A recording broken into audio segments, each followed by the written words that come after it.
welcome to the Red Dwarf Charity Fundraiser 2022, raising money for the Children's Hospice Richard House. Thank you so much for coming. We really do appreciate you coming along.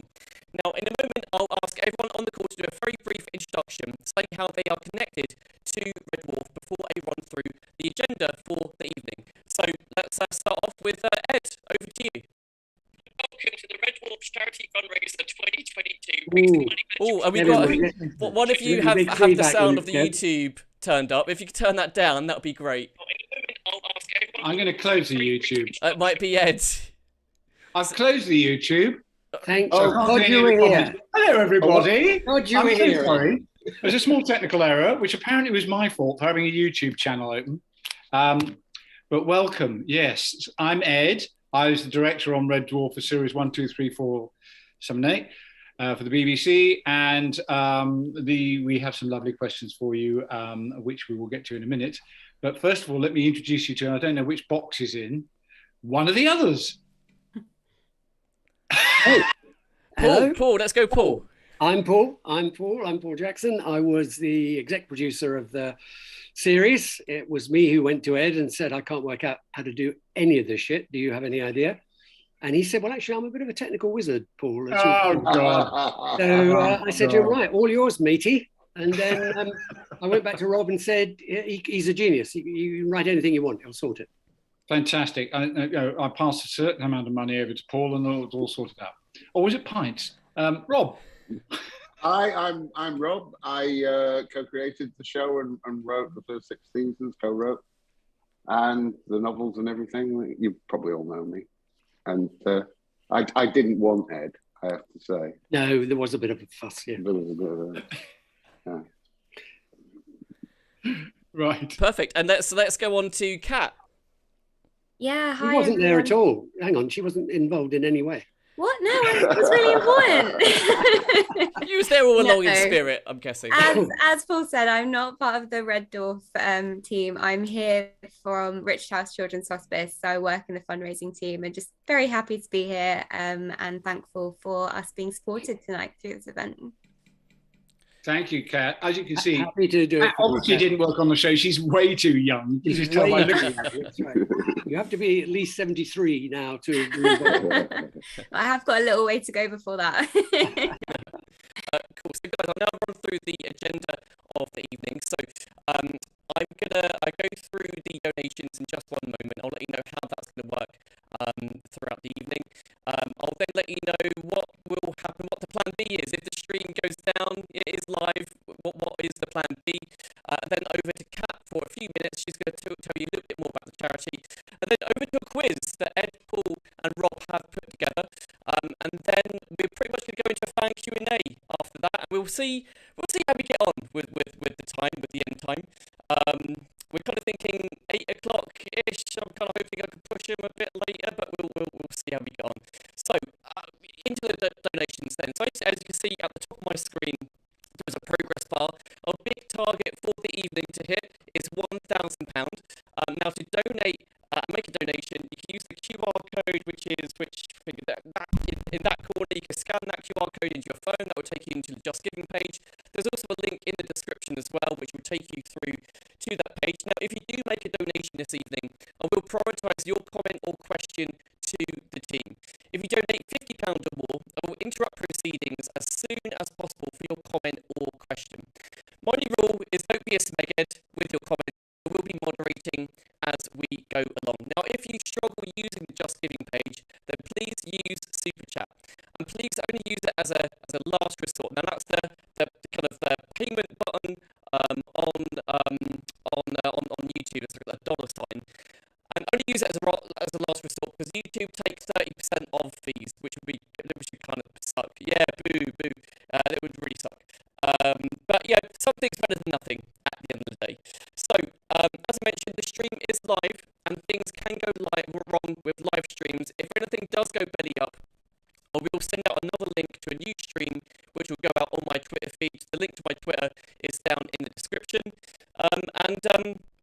And that's it. That's all the bits I needed to cover for you guys.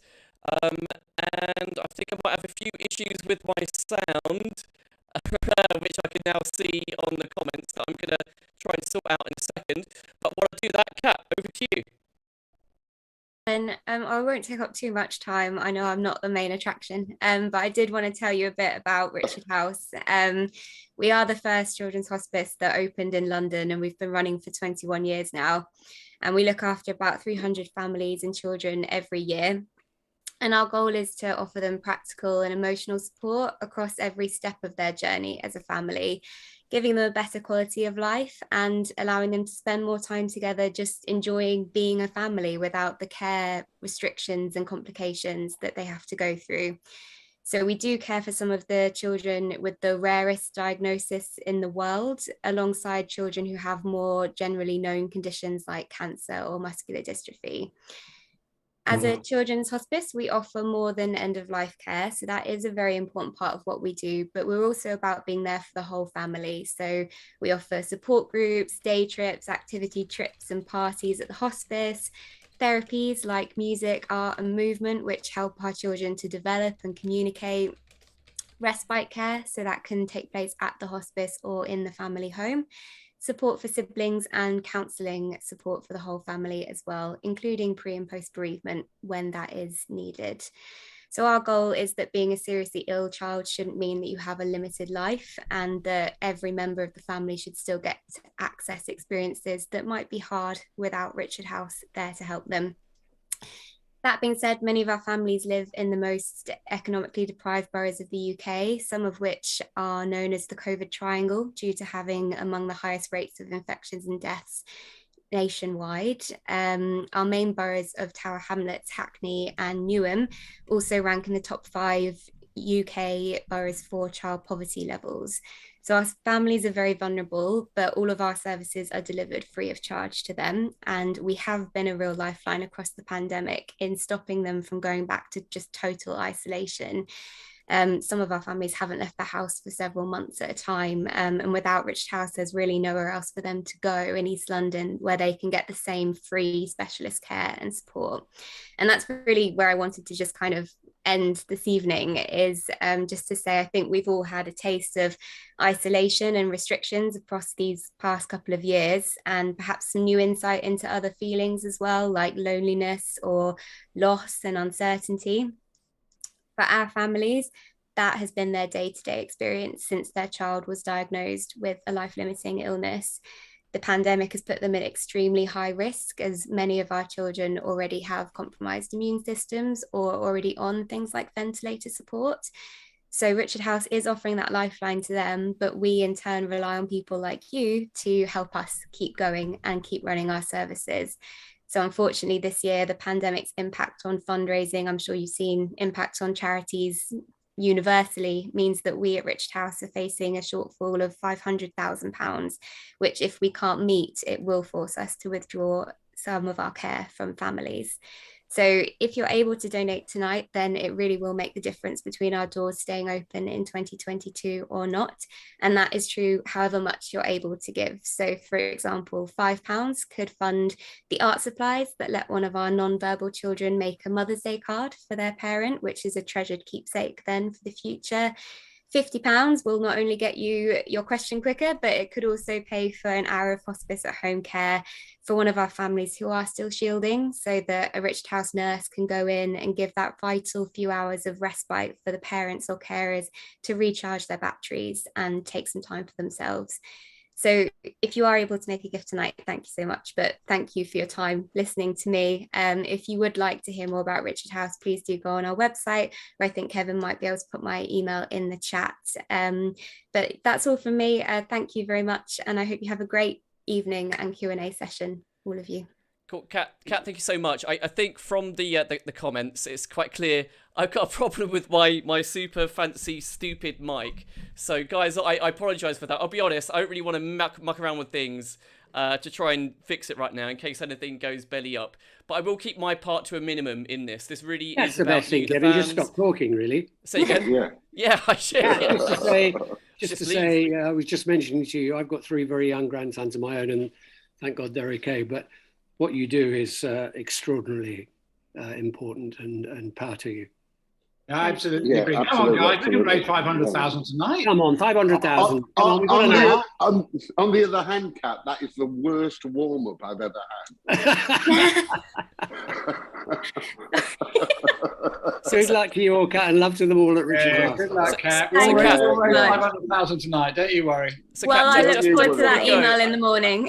just before we go, I've got an update on the fundraising already. We've already had 40 donations.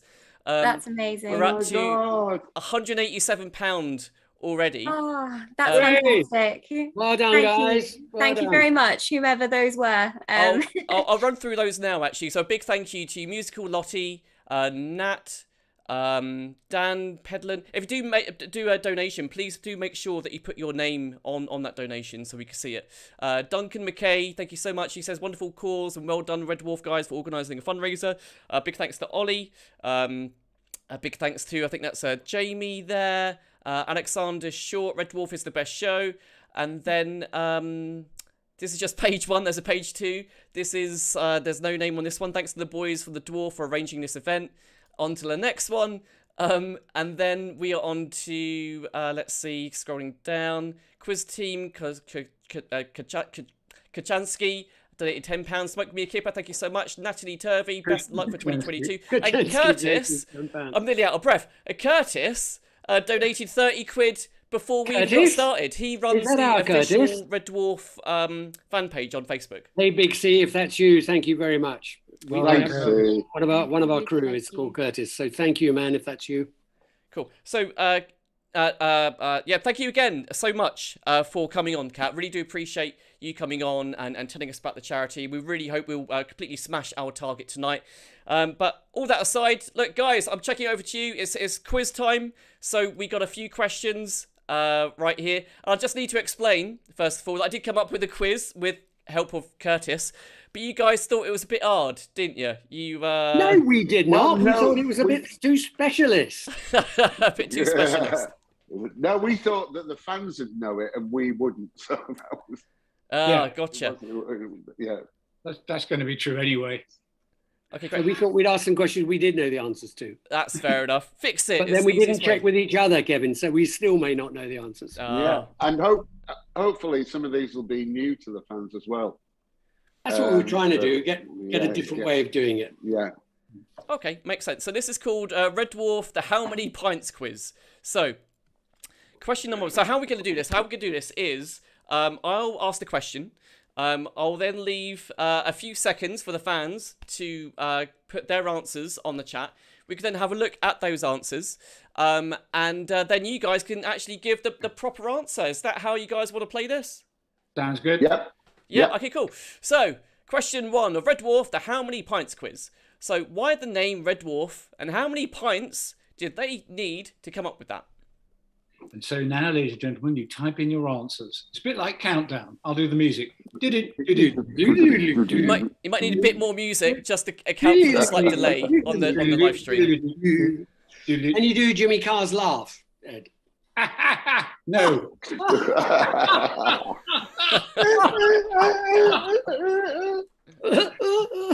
Enough, I went to go and see some seals the other day, and I was reminded of Jimmy Carr when I saw them. The sound, it's a similar sort of noise. Anyway, not the weirdest laugh you ever heard. Have we got any answers, Kev? People know this? I think we still got a little bit of a lag. Hang on. Okay. I just wanted to say that there's a news item today that a robot carried out a surgical operation on a pig unsupervised. That happened in the real world. Can you believe that? A robot carried out a surgery on a pig? On a pig. Cutting his toenails, Rob, was it, or what? No, I think it was proper surgery. Heart replacement, that would be dodgy. I don't think it was, well, I mean, it's only a matter of there's time. a bloke walking around with a pig's heart at the moment, isn't there? Yeah, well, walking or not. Well, no, lying in bed very ill with a pig's heart. What was it, a pigzectomy? A trotectomy. A trotectomy, right? Trotectomy or cure for swine flu. Oh, okay. The answer's coming in. They're finally coming in. We caught up. So we have Paul Hughes said R for Rob, Red, D for Doug, Dwarf. Paul E 2009 has just put 17.5. Oh, referring to the pints. I think Pip has put 42. I'm guessing referring to the pints. That's a lot of pints. That's a lot of pints. That's Deadly an amount of evening's pints. worth. That's an evening's worth, and it took them longer than that. Again, we've got another one because the first letter of both words are on Rob and Doug's name. Another guess, 42 pints. Is that a common thing? Okay.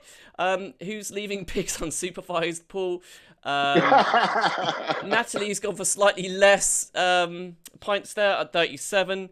Nirvana UK, Robot Pig Operation Story link. Okay, it's just put a link. And then Ashley, Red Giant, White Dwarf, and 10 pints. Veronica, my wife, hope the pig made it. Jamie, 11 pints. So guys, those are the mix of answers. So what's the actual answer? Yeah.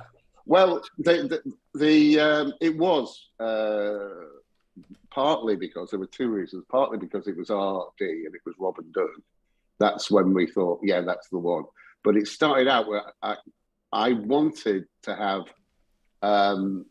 something stellar in the name, some part of the lifespan of various stars.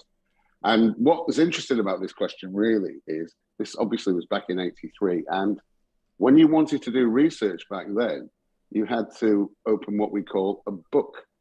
You either had to go to a library to get the book and hope that the book was in, or you had to buy it. And on this one, we got some kind of encyclopedia of space. I don't think it was a junior encyclopedia. I think it was a proper. And we went through the various life cycles of the stars. And White Dwarf didn't work because there was a magazine, a gaming magazine called White Dwarf. And we latched onto Red Dwarf because it's not as big or as powerful as any of the other stars, but it goes on forever. It lasts longer, and that seemed like a good omen to us. So yeah, it was an excellent omen. The twin reason. And bizarrely, we were down in Streatham at the time, and about I won't. This will blow another question to say what we were about to do. But I don't think we had a local pub in Streatham, and we lived there for quite a while.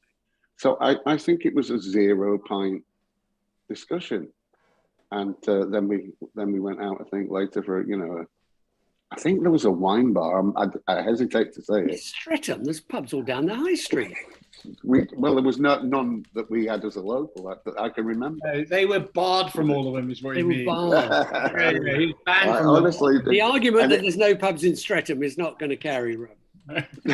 Well, not the two in Bedford. Paul, did you know that R&D was Rob and Doug? Did you know that? Because I knew in the back of my mind, because when you highlight the R and the D in red on the logo, I think Rob at the time, I said something and he said, yeah, no, that's why. It's one of the reasons why. Oh, okay. I didn't know. So we should do that, Paul. We would be what? PE? That's a good name. PE, everybody! With the barbell. Cool. So guys, we've had a flurry of new donations. Just want to do some acknowledgements here. So thank you to Sophie, who says keep up the great work. She's donated 20 handheld games. Thanks for the £10. Wow. Wow. Chris Cassell, £5. Great to have the lockdown boys from the Dwarf back together. Thanks for organising this in aid of a great cause. Infinity welcomes Adam Driver. Nice work, everyone. Thank you for the £10. And Gemma, wonderful charity. Wish I could give more. Every little counts. So whatever you give, it really is appreciated. Thank you so much, Gemma. Really do thank you for that. So that's already a lot of. Never mind how small. That's a lot of art kits already. As Kat explained. It is. We're still 700 shy of our 1,000 total, but I'm sure we are gonna. We've only just begun. Yeah. We've only just begun. So the official answer to question one was. But some people were right then. So it was Rob and Doug, and it was a star that lasts forever. And 0 pints. Nobody got that. I'm not really buying that, but yeah.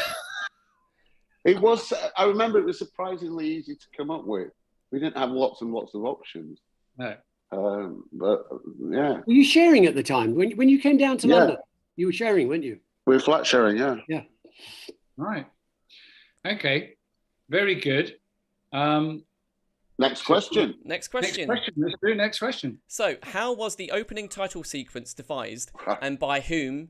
And again, the second part of this question is how many pints did it take to come up with it? So again, the question is, how was the opening title sequence devised and by whom? And how many pints did it take to come up with it? Well, I can answer a bit of this, but I need a bit of help from Rob. My memory of this was that when we first got the script, we thought the first thing we need to do is the first thing that needs to be done, which is the model shots. So we thought we better think about the model shots first, because that's going to be the first thing to be shot before the rest of the show. So we sat in a pub, Rob, in Camberwell. Thank you. The name of the pub was, I'll leave that with you. And can't remember. We sat in a pub in Camberwell, and we were sitting there having our important production meeting. And I'm guessing, no, I'm pretty certain about this actually, that we came up with the idea of the great big long spaceship flying. And that was in our first session. And that was approximately, I can't tell you how many pints actually yet, but I've got an idea of how many that was. And then we had a second meeting in the nameless pub in Camberwell, and then had another thought about the opening titles and came up with the idea of Lister cleaning the outside of it. And that was another X amount of pints. And then we were so pleased with ourselves that we had another X amount of pints to celebrate how great our ideas was. Luckily, somebody wrote it down, because I don't really remember the rest of the evening.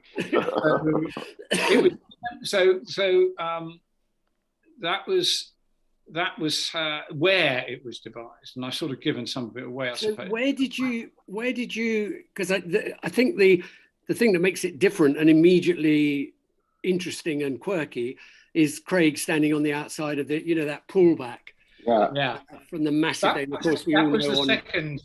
Yeah. So when did you go to Raggy, or it's a brilliant idea, but it's a hell of a thing to realise, because you're putting live action into a model shot. Yeah, I mean, part of the reason was that the model shot, the great idea of the model shot, we wanted to illustrate how vast it was. Vast, is to have a person on it. So, one of those two mad writers came up with that idea, and I did think, shit, we'll never be able to do that. But then I did talk to Peter Ragg about it, and he said that he had this system of back projection, and that we could then map that onto the model. These were in the days when it wasn't really that much digital technology. It was all shot on film, and it was quite a tricky thing he did, which is a film within a film. A film image burnt within a film. You're laying two pieces of film over each other. Yeah, exactly. It's tricky to do, but he did it. And although Craig flickered a bit for the first couple of series, it kind of worked. It did the trick. On the DVD, you just see, and I know it always annoys you, Ed, there is just a little jump in the frame, isn't there, as you go from the pullback to the model pullback. Yeah, always annoyed me. But in the days of those days, that was pretty advanced kind of TV work. Brilliant. And we did it in the same studios that James Cameron shot Alien. And I think Aliens, actually. Aliens. Aliens. And one of the greatest shots of Aliens was a spaceship crashing. And the guys at the studio told me that the way they did it is that Cameron sort of slightly lost his temper and threw the spaceship at the ground, at the set, and it smashed into pieces. And I went, shit, that's brilliant. So I did say to Peter Ragg, any chance of us throwing this Red Dwarf model and, Kirk can do it? And he went, fuck off, Ed. So we didn't do that. But that's how, and then in the end, our original idea was to have the spaceship going, and then you'd sort of develop around the front, and it would go in, and you'd see Craig. But it was so complex and different, we had to compromise. So we did have the ship running around, and then we did another shot of it coming across the screen, and then we went in. It is such a wonderful opening sequence for its time, because first of all, there's the music, and you're in some lonely, dangerous, but interesting place. I mean, it really, Howard's music just sets it. But then you see this model, and it's a model shot, and but bloody hell, then you pull back, and now there's a brush going up and down, and now it's actually what we now know to be Craig Charles. And you pull out, and then you've got that wonderful sequence in the titles where the craft's coming. You're in the belly of the craft with it flying over your head. So I think after 30 seconds, you've told so much story already in the opening titles. Yeah, for sure. I mean, really good.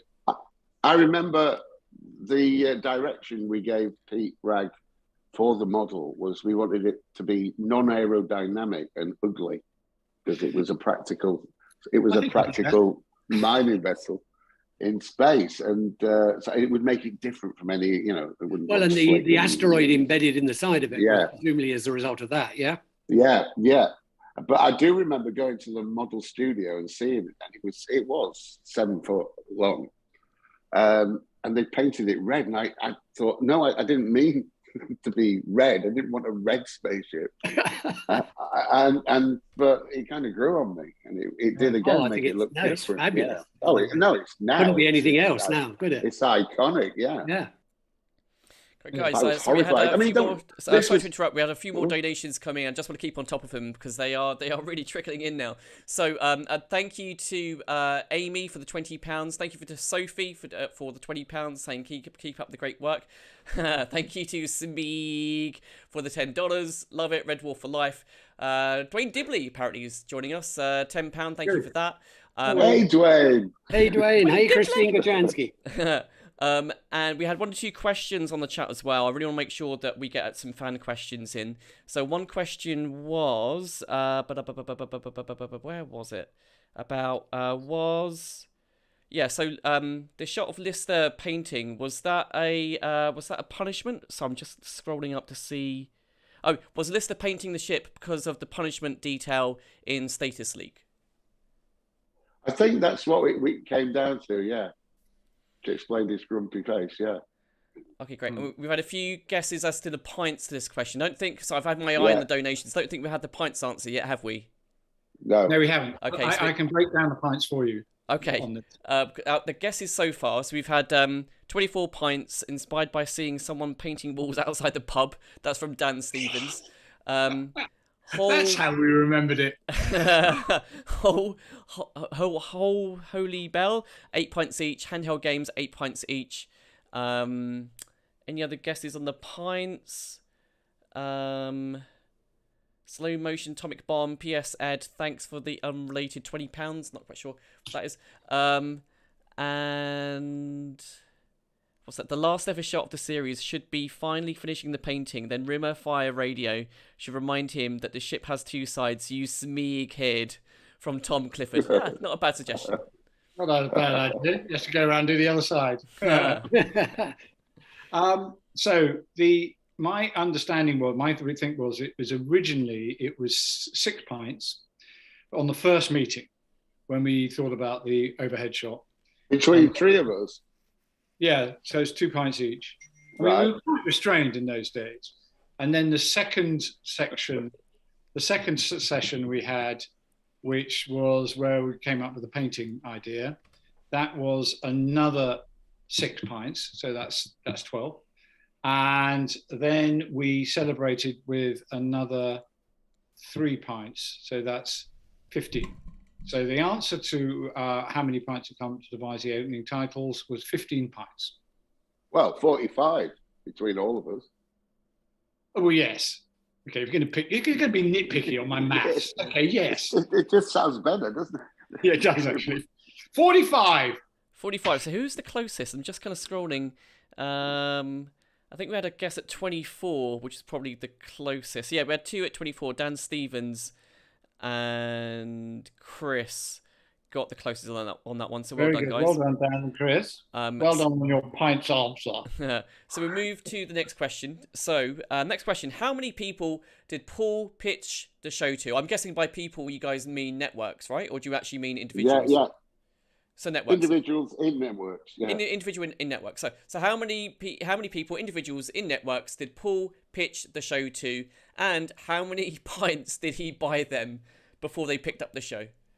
Okay, so you're writing that down. This is a Paul question, obviously, because I was in the fortunate position of being freelance director, and you just walk in and all the hard work's been done by Paul.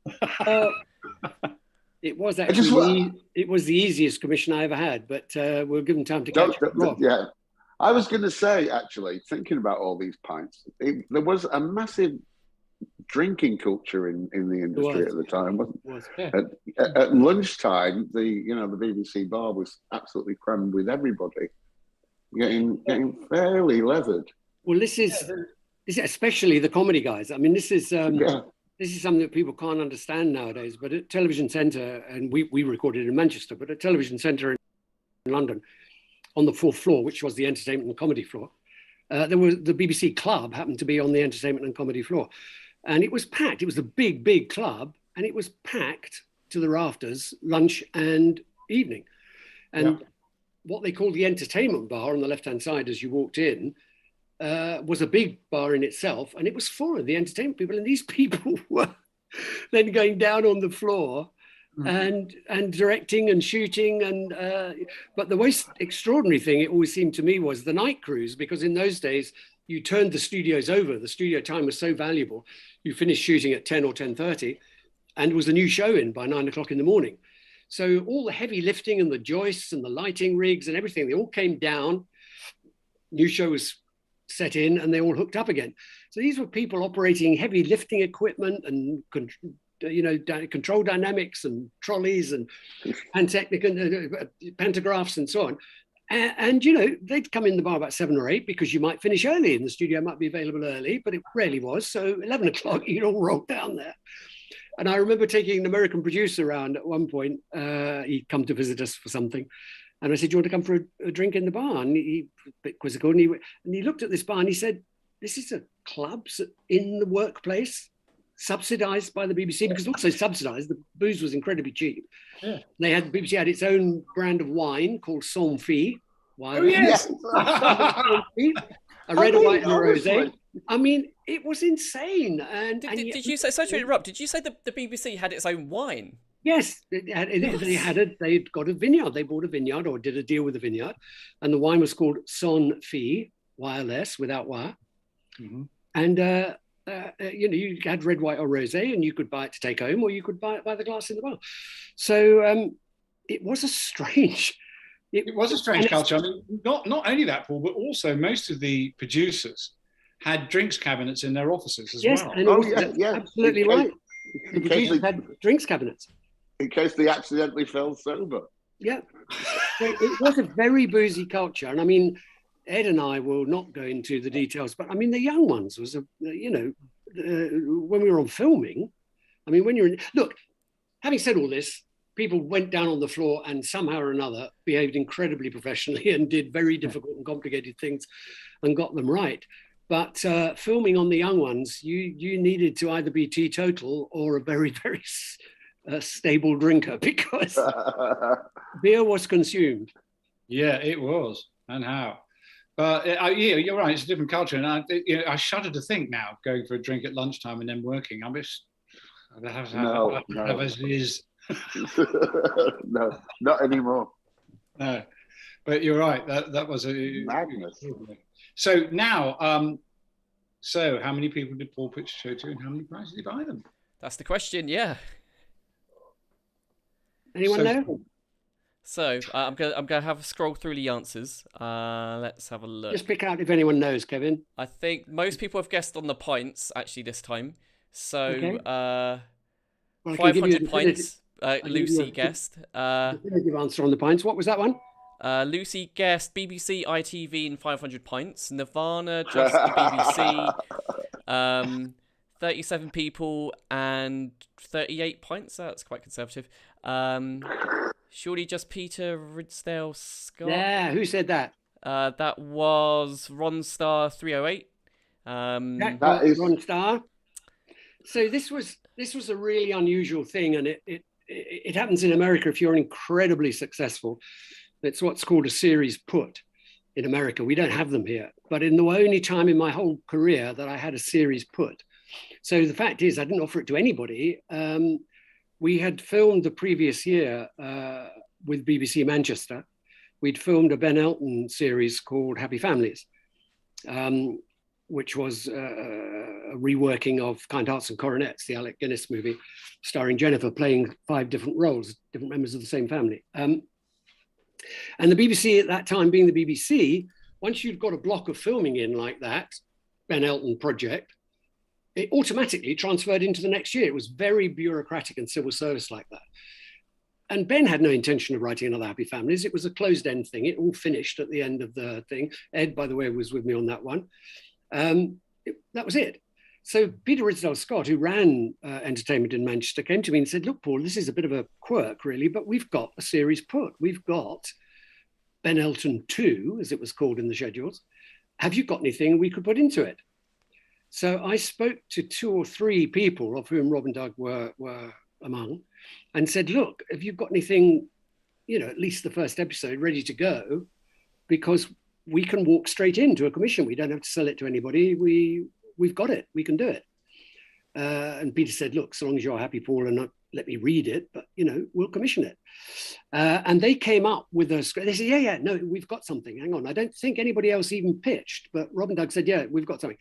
And they sent me a script called Lance Bloodhound, was it? Lance Bland Newshound. Lance Bland Newshound, which was terrible and has never been made, Rob. No. And I said to them, really? And they said, no, we've got a good one as well, actually. So we just wanted, so we throw in a couple of mediocre ones to make the bad ones look good. Not what we did. So I said, let me, and they sent me Red Dwarf. Now, the reason they hadn't sent it to me was because it had already been turned down in London by Gareth Gwendolyn, who was the head of comedy in London, the main comedy commissioner in the BBC at that time, which is why Gwendolyn appears as a swear word in later series. And so they were a bit reluctant to they weren't sure they could offer it again. And I said, oh, it doesn't matter, this is through Peter, it's a different system. I read it and liked it. I showed it to Ed pretty early on because I was pretty sure I was going to have him involved because I knew I couldn't shoot it, work out how to do that. And I showed it to Peter and Peter said, no, this is great. I love this. Let's do it. So we had a put, we really didn't have to sell it to anybody. And the answer on the pints is 0 because Peter Ridsdale, anybody who knows him, is not a beer drinking man. It would be more a pink gin for Peter. Lovely guy he is, but he doesn't, he's not down the bar swilling pints. It would be a nice glass of champagne or a pink gin with Peter. And I'm sure we had a few of those, but no pints were consumed. Brilliant. So wait a minute, is the answer then 0 and 0? The answer is 0 and 0. Wow. Curveball. Like it, like your style. Brilliant. So Brilliant. Just going to catch up on a few donations, guys. So Jonathan James, £20. Thank you so much for that. John Clark, £10. Thank you for that. Tequila, £20. Donated again as only my thank you was showing. Thank you to Rob, Ed and Paul for tonight and the lockdown commentaries. And then Dev Chakavarati, £15. Thank you so much for that. Great show, great cause. Tim Jeffries, £10. Natalie Keller Parker, never learns does she, £10. And then Paul E, £20. Thank you for that. Great cause, guys. Thanks to everyone who's contributed their time to the event tonight. Jonathan Goldsmith, £20. Thank you so much for that. Dress like Smeg. RD Cosplay, £5. Thank you for that. On to the next page. We're nearly at the halfway mark with our donations, guys. Wow. Wow. Listen, guys, it's very, these are straitened times and it's really appreciated. It is, honestly, guys. In your pocket. We all know we're coming to a difficult financial year, so anybody giving anything, thank you so much. Yeah, and what I'd like to do actually to encourage the fundraising a little bit more is I'd like to open up the Q&A at an early stage. So what we'll do is we'll continue with the quiz questions.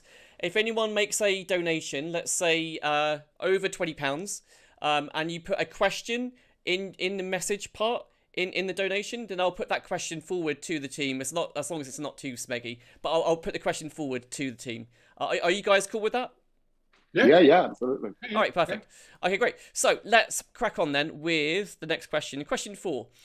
Which programs did Rob Grant and Ed Bye and Paul Jackson work on together before Red Dwarf? And how many pints did they drink? What total? Like how many pints did you guys drink in total before you worked with Red Dwarf? That will be a big number. A very, very big number. It is a big number. That's the only hint we'll give you on that. So programs that we worked on before. Okay, so give you a little bit of a chance to work on that. I've come up with a couple, but I'm wondering whether there's actually more than that. But It'd be interesting to see. Yeah, I can't writing them down. The nice thing about the entertainment department at the time was you could kind of pick your team, and quite a lot of people did have, Stuart Morris famously had Lydia Seaton and Chris Breeze, and Terry Hughes had his team, and Michael Hurl had, of which at one time I was part, and so was Ed. And so the bigger producers who had a lot of output were able to assemble a team around them. And I had Marcus Mortimer, Ed, Jackie Tyler, a core team. And we did, in fact, I think we started together on the Two Ronnies, Ed, didn't we? Yeah. Absolutely. Ed first came on board. What were you doing on the Two Ronnies there? The hat check boy? He was the floor assistant. And then Actually, I was a floor assistant to start with, yeah. And then the AFM, weren't you? Yeah, it was an AFM, and I was a second AFM, which basically meant being nice to Ronnie Corbett. And there was one time when Ronnie Barker used to schedule it so that Ronnie Corbett normally started at the beginning of the day, then there was a long gap, and then he was featured at the end of the day. And he was a charming, lovely man, but he had a very short fuse. And he had a Jaguar XJS, and they were quite new and swanky in those days. And he said, Ed, look, I've got this marvelous new car. It's a Jaguar XJS. I went, oh, it's lovely. He said, look, this has got this fantastic facility where if I press this button here and this button here, the seat goes back electronically. Do you see like that? I went, oh, yes, that's very good. He said, so I can make it go all the way back so that you could drive it. I went, oh, okay, let's try that. So he drove it, put it all the way back. I got in the car and I drove around the car park very slowly, got back out again. He said, fantastic. Now all I have to do is press this button and it'll move back again. Nothing happens. And so when he sat in the car, it was just set for me. He sat in the car and his feet were like 3 foot away from the pedals. And we had to call the AA, and I had to stay with him in the car park in Sandbanks waiting to come back. And the legend has it, although I don't know if it's true or not, that he also used to drive a Rolls Royce, and it had blocks on the pedals so that he could reach. Even at the maximum extension of the seat, he couldn't quite get the pedal, so he had a little block on the pedal, and he was very reluctant to let anybody drive it for him, because of course if you drove it for him you realized that there was this what was going on. But he was a lovely man. And by the way, talking of the Two Ronnies, what sad news today with Bazza. Harry Correa passed away today, one of the absolute legends of just a bit less funny today. The world just a bit less funny today. One of the funniest men you ever met, encyclopedia of comic knowledge, and lovely guy with it. He used to phone me up well into his 80s on my birthday every year. He used to phone me up, say, Paul, happy birthday. And I'd always say to him, how do you know it's my birthday, Barry? He said, it was in The Guardian, dear boy. And I thought, well, yeah, about 20 years ago, Barry. It hasn't been in The Guardian for a very long time. But whenever you did a bit of work, you must have had it, Rob, he'd phone you up, wouldn't he? And say, I was watching that. I saw, whatever. Yeah, and an afternoon in the pub with Barry was, was a treat. Could do jokes. It wasn't an afternoon. Yeah. It was never an afternoon, no. But he it could was do an afternoon jokes, leading into the following day. He could tell jokes for hours on end, and nearly all and showbiz stories. Showbiz stories with jokes in them. He wrote for Frankie Howard, he wrote for Tommy Cooper, he wrote for the Ronnies, he wrote for Morecambe and Wise. Bob Hope. He was extraordinary.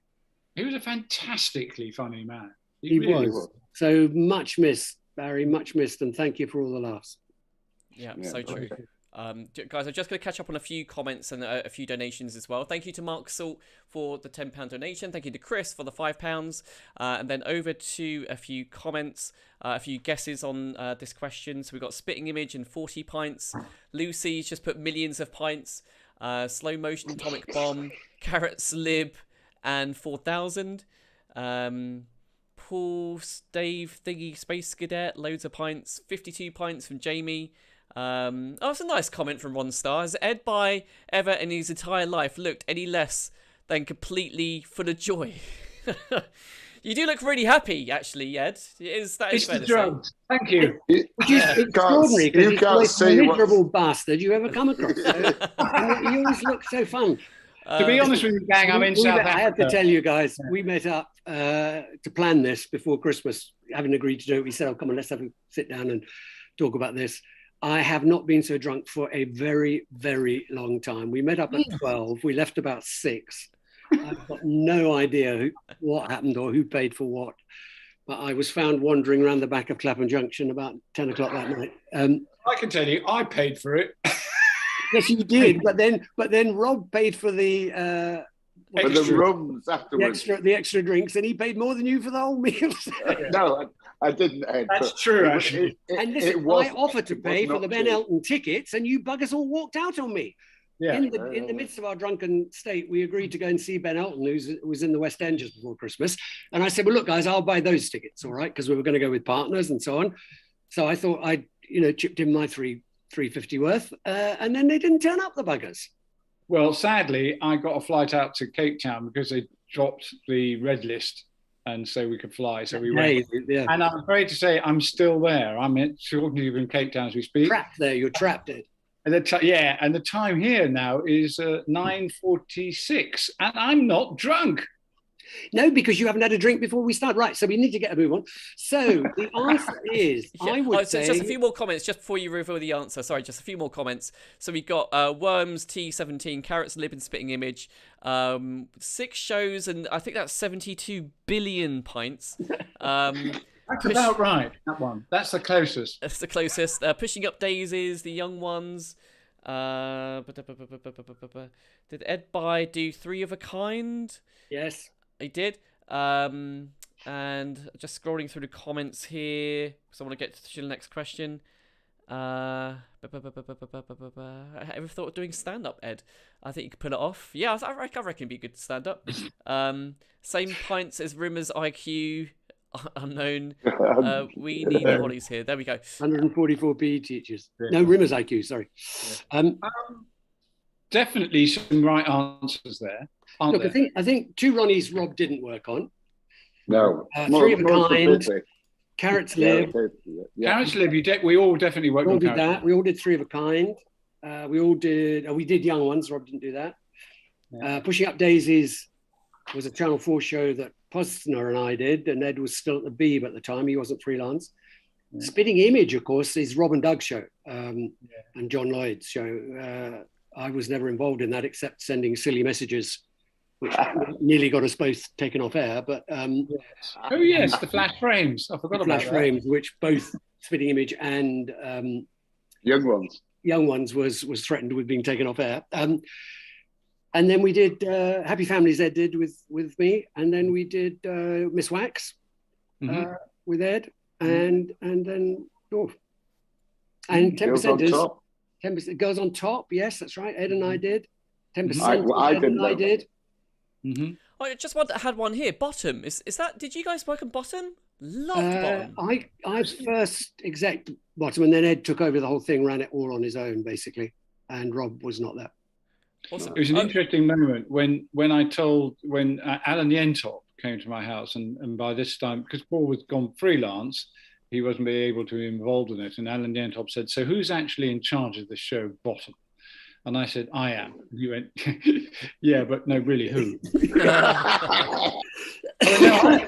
And he went, "You are." And he literally, I promise you, he went, "Shit." And then he said, "Okay." He said, "Well, you better keep me informed." And then he said, the classic, said, "Okay, well, look, just go and do this hideous show. And if it's a success, fine, we'll take all the credit. And if it all goes wrong, it's your fault." And I went, knew nothing about it. "I'll take it. Thank you." Alan, who really, really, really didn't want to call it Bottom, which of course made Rick and Aid all the more determined. And they eventually did say, "Look, take your choice. Take it, have it or don't have it. We're not doing it unless it's called Bottom." They wanted to call it Bottom Smells, but they agreed to. One of the episodes was called that. They just called the first episode Bottoms. And what we used to have a production office at the BBC, and what used to happen is when you were working on a show, somebody would pick up the phone and say the name of the show. That's what you would do, So if it's Carrots Lib, Carrots Lib. And so Adam Tandy, who was our AFM at the time, had perfected the way of picking up the phone and going, "Bottom." And they go, "Hang up." You've got about 10 hang-ups a day. Hey, hang on, you can't keep doing this. Some people do actually want to talk about the fucking show. Excuse my language. On the pint count, I think Ed's right. The highest number is likely to be right over all those shows. Well, I think we were only counting pints that we consumed together, and there was only one time I think we all had a drink on Three of a Kind, and that was at the end of the season. You took us all to a Chinese in Queensway. Yeah. And that was where Tracy was there. That was where the word smegma came up for the first time. Of course. Tracy had chicken and sweet corn soup. She said, "Oh, look at that! It's like smeg," and I didn't know what that was. And what is that? And she described what it was, and that was the birth of smeg. So Tracy, don't tell Tracy; she'll try and sue you for it. She'll ask for copyright. Yes, she will. Not many pints there, but on Carrots No, but Lib. Carrots Lib, we should explain the reason we were in Queensway or Notting Hill or around that area, because obviously we were recording at White City at the BBC.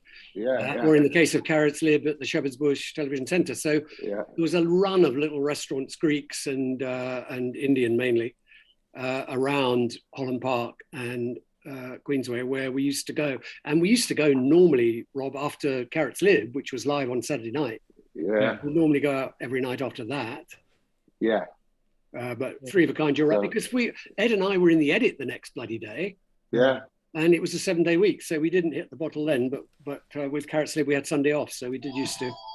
Yeah, we really did. I think a Google would be the correct number.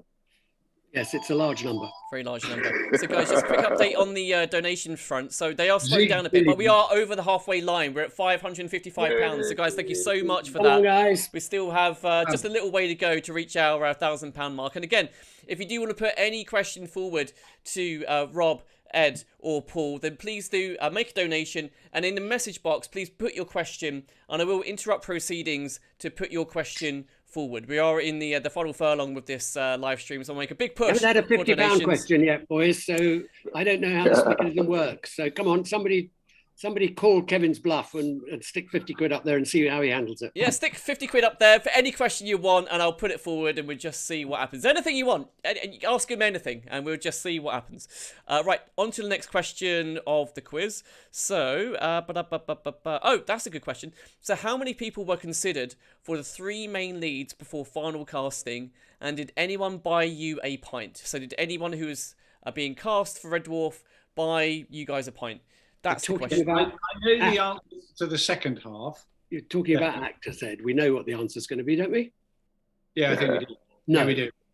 No, don't give it I tell you what. While we have this hiatus, I wanted to ask everybody what's the deal with QR codes now, because they came up like 20, 30 years ago, and they were like, "What are they for?" Nobody really cared, and then they died away, and now they're everywhere.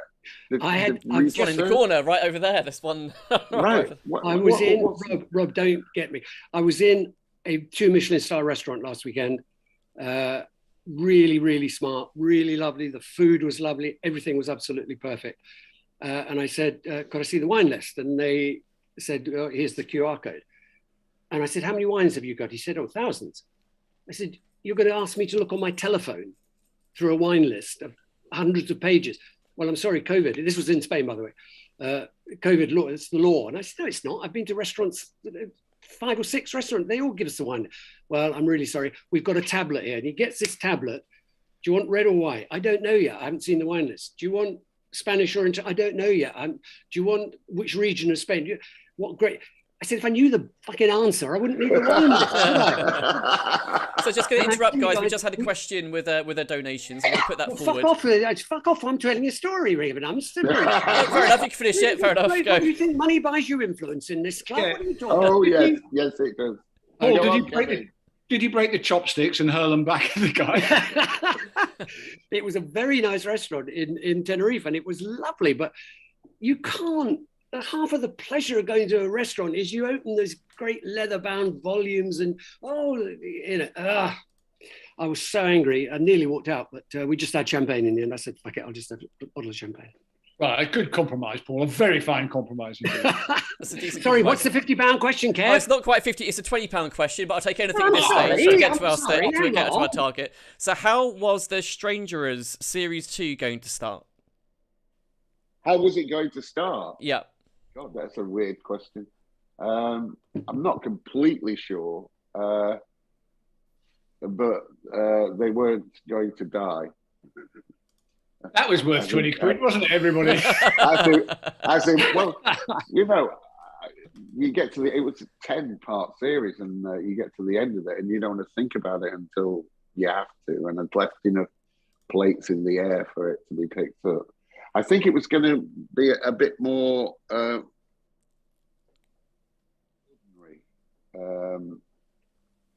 having them do more ordinary things like playing golf and things, rather than this constant death threat. But that wasn't really resolved. I was very distressed. Very distressed. Yeah. But what I would say to the questioner is, you'll find if you work with writers over any period of time, they never answer any of those sort of questions until they absolutely have to. So I think it's very telling too that it shows that, I think Rob reveals something there, that we don't think about writing the script until we really have to. Exactly. And this is a common problem that we have as program makers, when scripts sometimes come in quite close to the edge. A little bit close. And my best one was with Ab Fab when we were shooting a scene, and Jennifer came up and said, Ed, I've got some rewrites. I think this will work much better. And I looked at it and I said, Jennifer, we've already shot this. Producers, directors and writers have this dialogue every day of the week on sets. Yeah. No, you can't change it now. We've already ordered the elephant. Yeah. You can't have a warthog. No, the elephant's in the cage at the back there. The best one I heard of was Rory McGrath and Jimmy Mulville on Injury Time, handing paper from under the microphone in the radio studio. Yeah, to Emma as she's trying to read it, written while they were recording.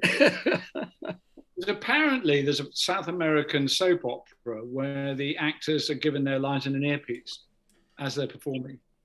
Well, do you know, actually, if you've ever watched a soap in production, I don't mean to denigrate it by saying it's a factory line. I mean to praise it. It's extraordinary, the precision. And so the only next stage would be to say to the actors, you don't have to learn the lines, just come in, we'll do it in your ear. By the way, next to the theatre right by you, Rob, they're doing that at the moment, aren't they, at the park? At the park, they do an annual fundraiser. Ruby was in it. And it's a murder mystery, and they have a different guest star. Oh, I've seen it. It's brilliant. It's very clever. Those two guys are great. Really good. Well, they've got people like Ruby, Emma Thompson, Ian McKellen, and they come on for that one. They come on for that one night, and they literally just say what's said into their ear. Apparently, it's wonderful. Yeah, I have no idea. It doesn't make any sense to them when they're doing it, because does it to you as an audience, Ed? But in the audience, it's fantastic. It really looks like these people know what they're talking about. I thought this was going to be a disaster with Ruby. This is going to be an absolute disaster. She's not able to improvise. She won't be able to remember the lines. She won't know why she's doing it. But they've constructed it in such a way that it sort of doesn't matter how they said it. It just made perfect sense. It was a really clever. Yeah, it's really clever. Clever idea. Definitely. Great. So going back to the question, I think we kind of went on a bit of a tangent there. So how many people were considered for the three main leads? Oh God, yeah. Move on. It's 8 o'clock, Kevin. Lot. A lot. Okay, fair enough. A lot. Okay, the real fans will know the stories, and others, it's online. I couldn't put a number on it, to be honest, but nobody bought us a pint, but we did. Alan Rickman refused to come in for an audition, and we kind of wanted to see what he could do. Well, that's not quite true, actually, Rob. That's not quite true. He came in for an audition, and we talked about it, and he said he wanted to play Rimmer. He wasn't interested for Lister. And then it transpired that he wasn't really keen to do it in front of a studio audience. And then we went, well, okay, then. So will you, we sort of looked at him, and he said, I'm not reading. Yes. I'm not going to read. He did come in, but he said, I'm not reading. Yes, okay. Yes, I thought this was a meeting over a glass of wine. So it was. The conversation, we went, so you're not going to read? He said, no, I'm not going to read. So there was a moment, and we went, well, do you want to go to the pub? He went, oh, yeah, I'll go to the pub. So he came to the pub and did buy us a drink. So the answer to that is One. The answer, okay, there you are. That's the answer. And that would be a rare event of an actor buying a producer or director a drink at an audition. Absolutely, particularly when he said, "I'm not going to do it." And then the others you all know, Fred Molina. Come on, Kev, what's the next one? I've got a few donation questions actually coming through. I'm just going to go through them. So, Luck Katsu donated £20. Thank you so much for that, Luck Katsu. Will you guys be attending the next Dimension Jump? Thank you for your fantastic stories, making me smile. Oh, well, there you go. Not sure when it is. When it is, but if we can, I will. Yeah. We enjoy doing them. But, in the end of the day, there's only so many times we can trot out all this old garbage. So, what do you mean? This is classic gems coming out here, mate. You may feel you've already heard it, most of it. So. There's one thing that just on one of the cast, Fred Molina was down to play a main part, and then he didn't. And I saw him after a play, and and I hadn't seen him, really since we auditioned him for Red Dwarf. And he said to me, he looked at me and he went, why haven't we come across swords at any stage in our careers? And I went, well, actually, I'll have to be honest with you. We have. We turned you down for Red Dwarf. And he was charming about it. At the end of the night, we were leaving wherever we were, some restaurant, and he said, Ed, I'm still available. Great. Got another donation question. This one in from Nikki. Thank you for doing these live streams during the Manhouse year that was 2020. Hope this helps out Fundraiser. One question for all the boys. Did you ever go down to see all the filming of the model shots? Yes. I didn't. Yes. You did, yeah, we did. And for me, it was it was a kid in a sweet shop. I'd always dreamed of having my own. I mean, this was my spaceship. It was my thing. It's like a great gift. And I was there every second I got. And you loved it, Ed, as well, didn't you? Oh, absolutely. And when we did do some, it was a motion control camera, which is a hugely fun toy to play with. So you program the camera in advance of the shot, and it just sort of trundles along and you see the output of it. And if you're clever, you can sort of take bits of spaceship away as it's approaching and put them back in again, so you get really close. It was huge. It was great fun. But like all times, even when you're filming, there's always a level of tension going, shit, we're not going to get this finished in time. We've only done one shot. Paul's going to call at lunchtime. I can't tell him we've only done one shot. Do more. But it was terrific. And Peter Ragg was a genius. And he was especially at models and motion control cameras. He was that whole department. It was. I've only ever seen it once again in my life. When you go into an office like that, where it's a workshop, and everybody is doing the thing they love, and you can't drag them away. You can't get them home. And the same was the same thing when I visited Aardman Studios. It's they just never grow up. The kids who never grow up. That visual effects workshop at the BBC, of all the vandalism that went on with Producer's Choice and all the incredible world-beating craft people that were employed by the BBC at the time, the biggest act of vandalism was the destruction of the visual effects shop, because it was world famous. It was world famous. There was nothing like it outside of Hollywood. The designers were brilliant, and Peter Ragg was particularly good because he could turn his hand to model making, but also he could do explosions. He could do model making. He could do props that exploded and fell apart. He could make actors fly through the air. And you know what, Ed? If he couldn't, there was somebody at the next bench who could, and that was what was so brilliant about the visual effects workshop. They just had everything. And sadly, in the days of the Burt Revolution, that was all thrown out with the bathwater. I do remember one special effects designer saying to me that there was a sort of thing during the Burt thing where a bunch of people came in and started looking at how the costs work, and they were sort of trying to work out how the BBC can make everything cheaper. And this visual effects designer came up to me and said, they came into me and they said, we looked at your figures and you seem to have spent rather a lot on safety. And he went, yeah. He said, is there any way you can cut back on safety? Cut back on safety. I think it was literally McKinsey, I think, were brought in at that time. But it was somebody like them, if not them. Cool. So, guys, just got another donation. A big thank you to Tron for the £11.10. Thank you so much for donating that across. And with us being kind of in the home stretch with these questions, I really want to open it up, guys, with the fundraising. So, donate any amount you want. Please do it through the Just Giving website. Again, we're raising money for Richard House, which is a children's hospice that deals with children with limited lives and very short lifespans. You can click on the QR code in the corner. Well, I say click. You can use your phone and get that to get the Just Giving page. QR code. Or you can look at the wine list of MB Tenerife, but it'll take you about an hour to find the bottle you want. Yeah, you could do it that way, or there's a link in the description as well. You can use that too. And like I say, you can donate any amount that you want. Just put a question in the message when you do that donation, and I'll make sure that your question is put forward before we end. And we move on to the next question, which is question 6, which is the first question not to include pints as an answer, which is what came first, the name or the script? Well, actually, I am going to include a pint in this. It's how many pints did it take to write the script?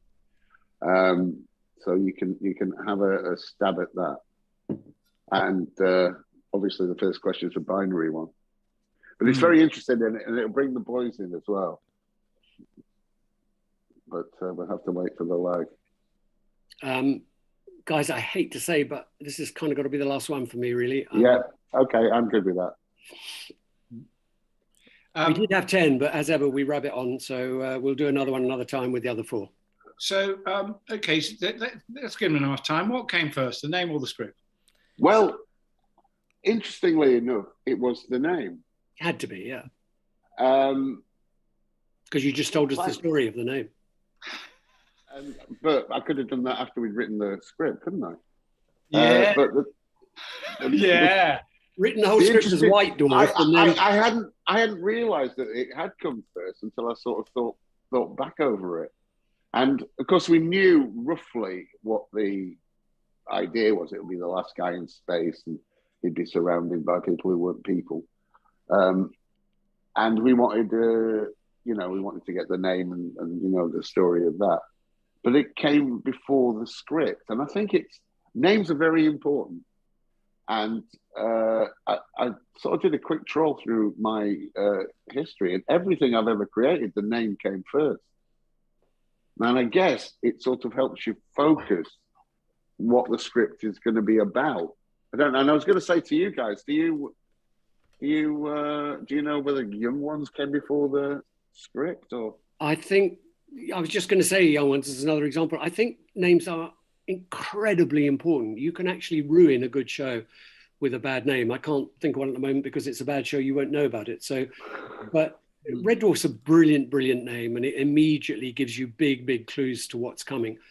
And so does the Young Ones. And the Young Ones came because Rick, in his very early stage show, as the character of Rick the Poet, was a huge fan of Cliff Richard. And he thought Cliff Richard was the greatest, freedom fighter and youth icon there's ever been. And so the Young Ones was his favorite piece of music. So the character, not Rick. So it kind of came pretty naturally out of that. And I couldn't tell you, but I'd almost certainly say that it was there at the very beginning when they sat down to write. They knew they were going to write a thing called the Young Ones.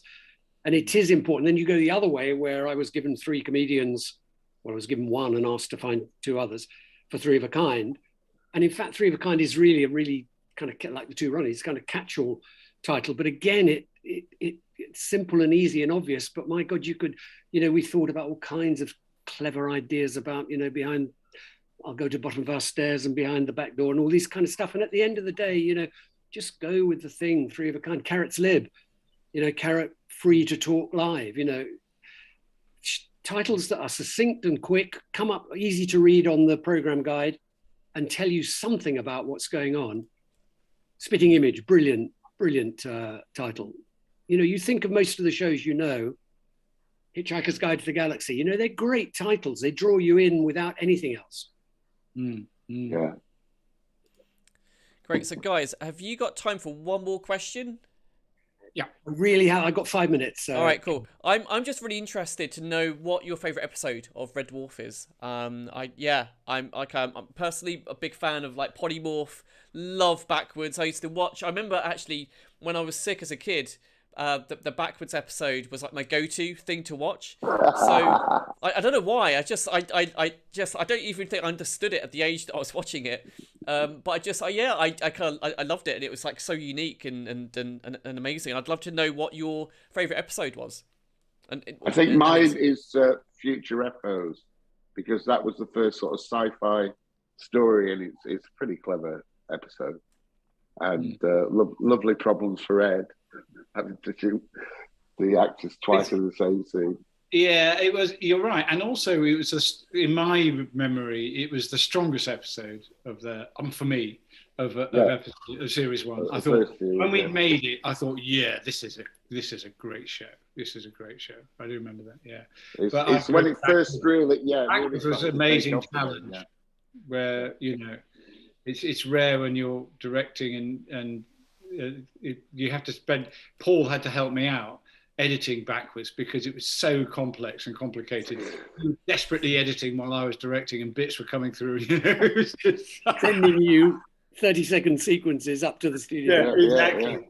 Yeah, going, fuck me, I thought I was a producer. Now look what I'm doing. Christ, cut that. It's really good. So we managed to stumble our way through that one, but that was a major challenge. Backwards, yeah, for sure. And I like Marooned because of its dramatic sort of content, and the story was great, I guess.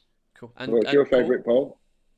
Well, I hugely enjoy and admire Backwards. It's watching a group of people of whom I'm very, very fond still to this day. Writer, performers, Ed, the whole team behind him. It reminds me of Donna Di Stefano writing down literally every little position of every little prop, because they're all going to have to go back in that same position after they've been shattered backwards.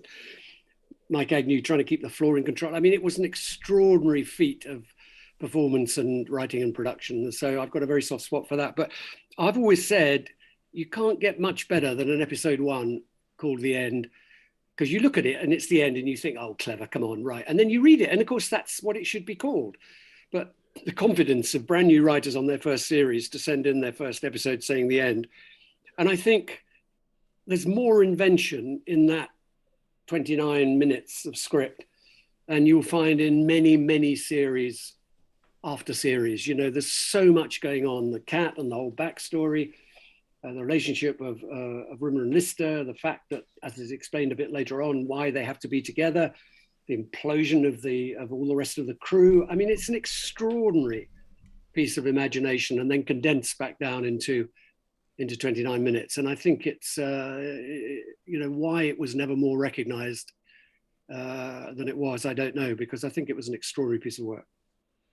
Great, guys. Thank you so much for all your time and answering all those questions. Sorry banging on about the end, Kevin, but I've got a wife outside who's trying to attract my attention. Oh, that's fine. If you need to go, it's go. not even his wife. No, it's not my wife. It's just your wife. A few more comments, and just 1 or 2 donations came in. Thank you to Diane for the £10 donation. Thank you so much for that. Final few comments. Lots of love for Future Echoes. Jason Smedley, yep, love Future Echoes. The self-fulfilling conversation in Future Echoes is fantastic, from Jonathan. Future Echoes is still a standout script. Your space crazy. Queeg has to be up there. Queeg is still my favourite. Yeah. Queeg is coming out. A lot of people are saying Queeg. I've never seen one before. It was a show that a lot of people said it was the one that turned them onto Red Dwarf. Well, Charles is so commanding in it, isn't he? Yeah, Charles Hawkins, yeah. Listen, Kevin, can I just say, trailing tonight on Radio 4 at 11 o'clock, it's the Nether Regions, starring Andrew Marshall and Rob Grant. And it's very funny. I went to the recording. Check it out. It's the last show tonight, 11. Or you can get it on BBC Sounds. If you like the Red Dwarf humour, you'll get Nether Regions. Okay, what was it called again?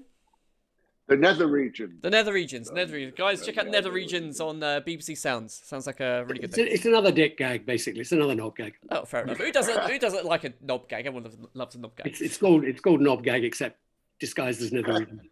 Yeah, it's just a posh way of saying knob gag. Okay, guys. Cool. So once again, thank you so much for joining us on this live stream and all the donations. We didn't hit the target, but I think we did pretty well. We've up to 581. I think one or two just came in. Nodnell 871. Thank you for the £5, and thank you to everyone else who donated and was part of this live stream. I do have other fundraisers coming up. I've got one more than likely coming up with Black Books. With Dylan Moran, Tamsin Gregg, and Bill Bailey. Ooh, I might check that one out. Yeah. There might be another dwarf one with someone who I shouldn't really mention on this call. With your mate Doug, and yeah, there'll be a few others coming up as well. So I also want to thank Rob, Ed, and Paul. Thank you so much, guys. Let me just put the screen on you and go to a few so we can see all of you. There we go, my Zoom camera's off. But yeah, thank you guys so much for joining and for giving up your time for fundraising and for raising money for terminally ill kids. I really appreciate it. Richard House really appreciates it. And I think all the fans that have been here on the live stream really appreciates it as well. So thank you so much for joining us. Our pleasure. I think that figure is pretty astonishing. So well done, everyone. Yeah. So do I. Well done, everybody. And thanks for coming along, guys. Yeah. Really nice. Cool. All right, thank you again, guys. I'm going to end the stream, but yeah, thank you so much. Look, Paul's gone. Now we can talk about him. Yeah, just you and me, Ed, just us. Yeah, I'll stay on for another hour. If you want, I need to resize the screen. Hang on a second. I've got some weird screen stuff going on, but hang on. Do you want to stay on? You could stay on. I mean, we've still got 90 people on. I'll finish the questions. Okay, fair enough. I need to work out. Hang on, I need to pin. Okay, I've got your screen back. You're going to finish the question. This is very unexpected, Ed, but I'm very pleased. Yeah. Great. So we're going to finish the questions with Ed. So where were we? What is CSO? And did Ed buy us a pint to include this question? So it stands for something, and it's also got other names which involve colours. That's basically that. And the answer to the pint question is tricky because we made these.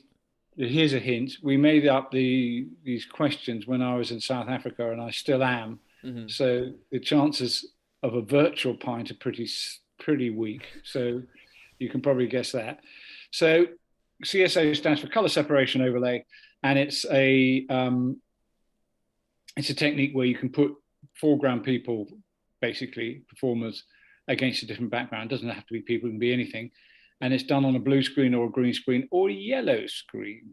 And you can then isolate that color, that background color, and put images into it. And it's pretty easy and straightforward to do now. Now it's very easy. In the old days, you never used to be able to move the camera. So if it was me and the background was different, it wasn't my real background, it was a fake one, then you'd have to, the frame would have to stay still. So if I decided to move, the camera couldn't because the background wouldn't work. But now they got tracking, so I could move around and the background would move with me, and it would be so much easier to do now than it was then. But that's what CSO was. Did you ever muck about, Ed? Did you ever get yourself like in front of the camera? Obviously, when they weren't filming, and just have a bit of a muck about, like pretend you were Lister or pretend you were Rimmer, or just only by accident. Only by accident when I was showing the actors how it works. So when in the first episode, when Rimmer puts his hand on a console and his hand just disappears into it because he's a hologram, I was demonstrating how that would work and making him see the monitor so he could watch what was going on. I didn't realize they were recording it at the time, so that's immemorial. Sort of idiot by putting his hand through a console. But no, there wasn't really time to muck about, to be honest with you. It was kind of quite disciplined, hard schedule, try and get everything done in time.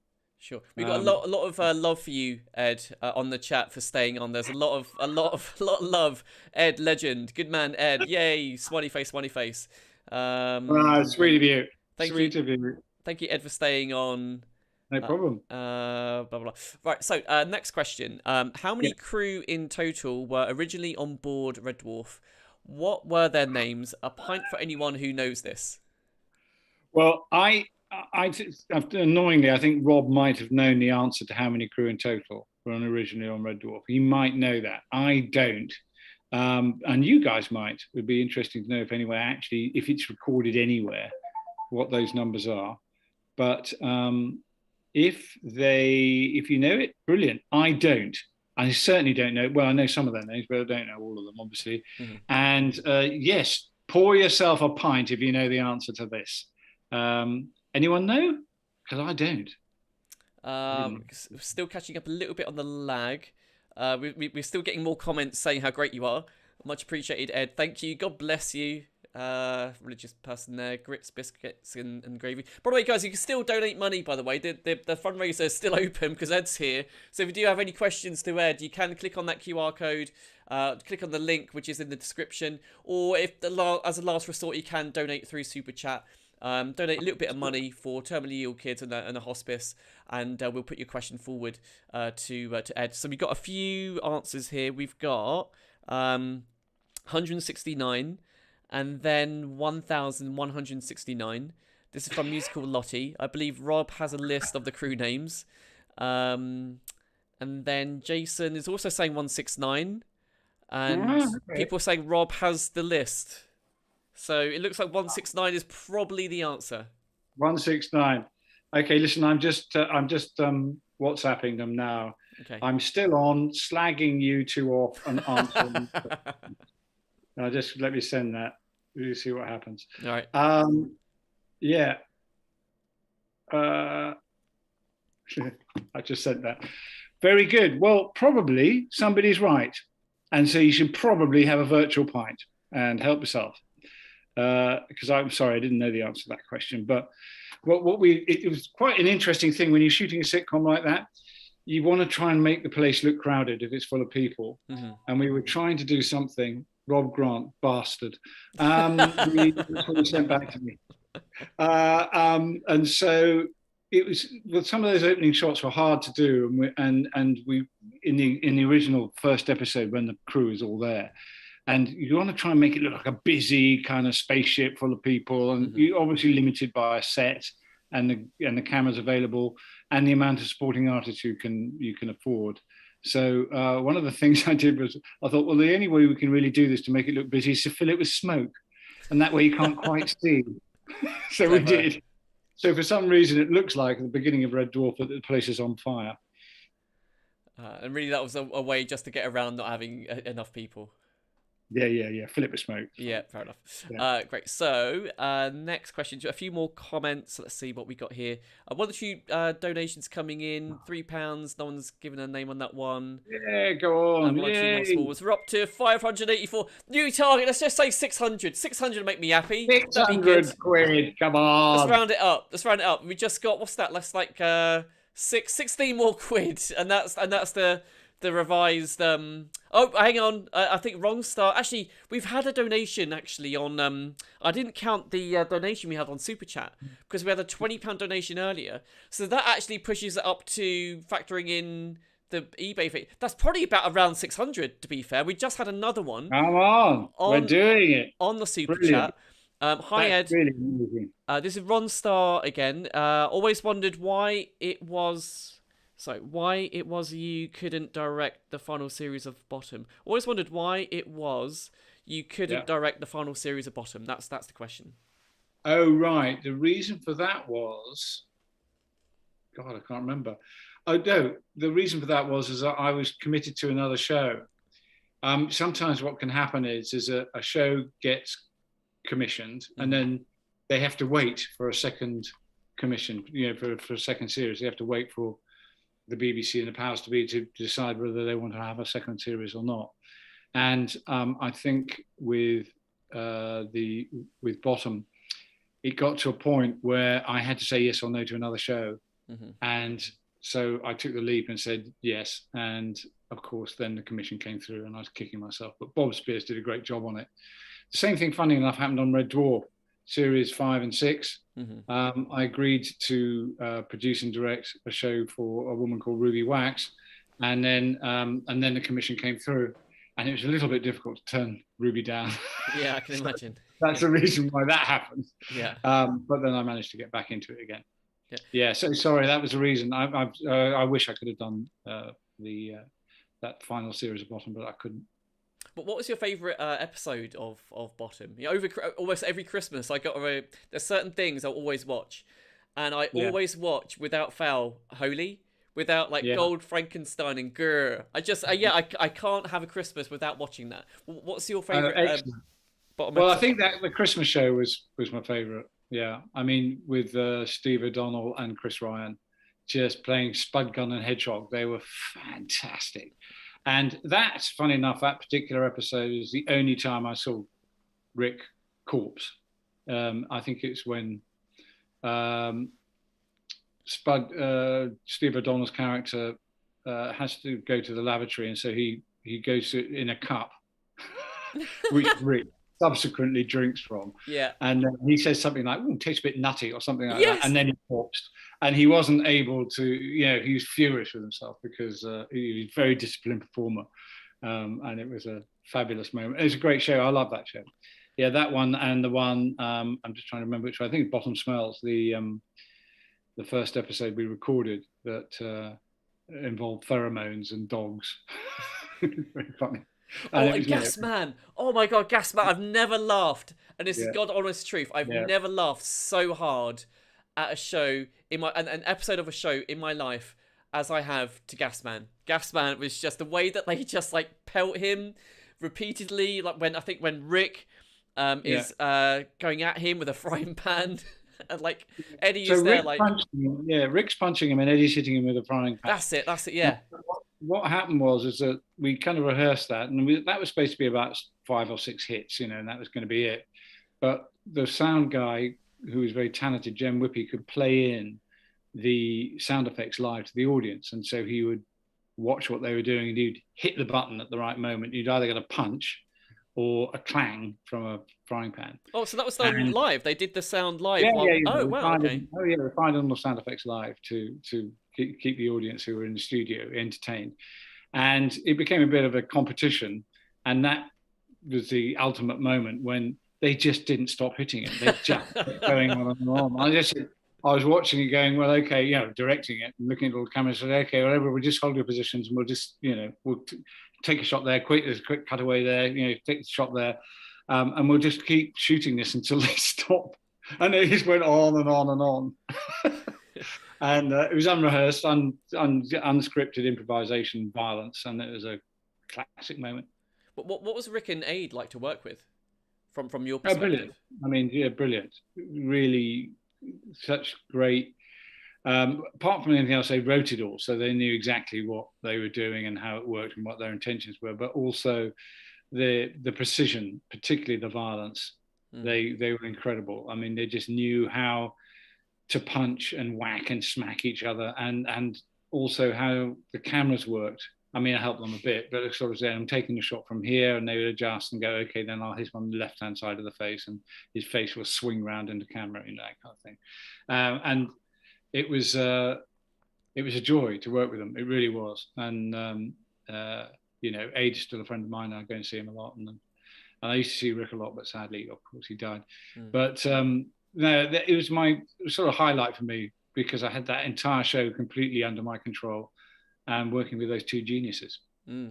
Amazing times. Just going to go into the comments just to make sure I haven't missed any.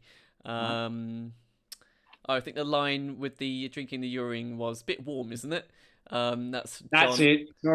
Sorry. And I think he tried to pull her hair out of his teeth. Lucy, one of my favourite scenes is the fight with the fridge door. We don't even have a TV. Yeah.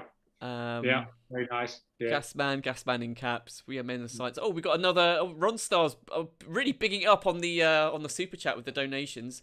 This just popped up. Yes, Holy has to be watched every year in his house. I can applaud you for that one. That's a great memory about Rick corpsing. Thanks for the laughs, Ed. Gas man. Even my 9-year-old loves that. Sorry for derailing the dwarfers. I don't think it's a bad thing. Going off on a slight tangent, it's another classic comedy. Lucy works for a gas company now. What's this one? Dev has put hand me the cattle prod. Which episode's that from? Hand me the cattle prod. Yeah, I can see that line. I can't remember where it came from. What was that? Hand me the cattle prod. Interesting. John, I don't use gas because I don't know what it is. That's such a great line. Oh, what was the where's that heat coming from? Oh, is your gas on? No, wow. What's the line about making love? Someone's going to correct me on the chat in any second. Why is it so warm in here? Oh, because we make love. Oh, not with each other, by ourselves. So, yeah, they had some classic lines, which of course you couldn't use now. But I think one was, I think Rick says to Aid at one stage, he says, "How are you all right?" And he goes, "That hurt like buggery." And then Rick goes, "Oh yes, that can be painful. So I've heard." Brilliant. Cool. So the donations are still rolling in, Ed. They're rolling in actually a bit quicker now with just you than at the end of the stream with the other two. Oddly enough. So I'm just going to see if we got any more on the Just Giving. I don't think we have. Just Giving is slowing up a bit there. So next question, going back to the dwarf. Yeah, we sort of answered this question. How did the novel come to be commissioned? Paul sort of covered that. It was through Peter Rizal Scott. And the buy-in, is that what you call it, from the Happy Families? He sort of answered that question. But number 10, question 10 is interesting. How many times did we make series 1? If you're being literal about it, obviously we only made series 1 once, but we did have a unusual time at the BBC when we were trying to make series 1. And it resulted in us having to do something quite unusual. I don't want to try and give it away. But basically, I've given you time now. How many times did we make series 1? We made series 1 twice because there was an electrician strike. And so we basically rehearsed every single show. And we're just about to go into the studio and then it would be cancelled because the electrician strike. And we rehearsed the entire series. So we had the entire series under our belt, although we'd never shot any of it. Because with a sitcom, what you do is you rehearse in the week and nail the whole thing down so that you can basically perform it very, like a live performance, like a theatrical performance in front of an audience. And in order to do that, you have to rehearse it and know it inside out and have it completely planned as much as you can. And actually the answer isn't quite twice, because towards the end of series 1, we reshot some episodes or some scenes from episode 1, the end, again. So in theory, we actually made series 1 2 point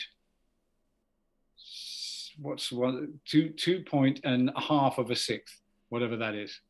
A 12th. Is that be 12th, right? Oh, okay, so it'll be 2 and a 12th. 2 and a 12th. We actually, that's how many times we made series 1. And then, of course, with series 1 was remastered. So I guess you could say we redid it again, but only in part. And that was an interesting experience, putting some color back into it, because the show, we used to shoot on tape. Of course, now everything's digital and you can shoot straight onto card. But it used to be on tape. And so when we were editing, every time you had to re-edit, you had to lay the whole show down onto a fresh tape. So if you wanted to have to go back and change something, then it meant going down a generation, as we call it. And we could really only do 4 generations of tape before the pictures just became too manky and wouldn't be transmittable.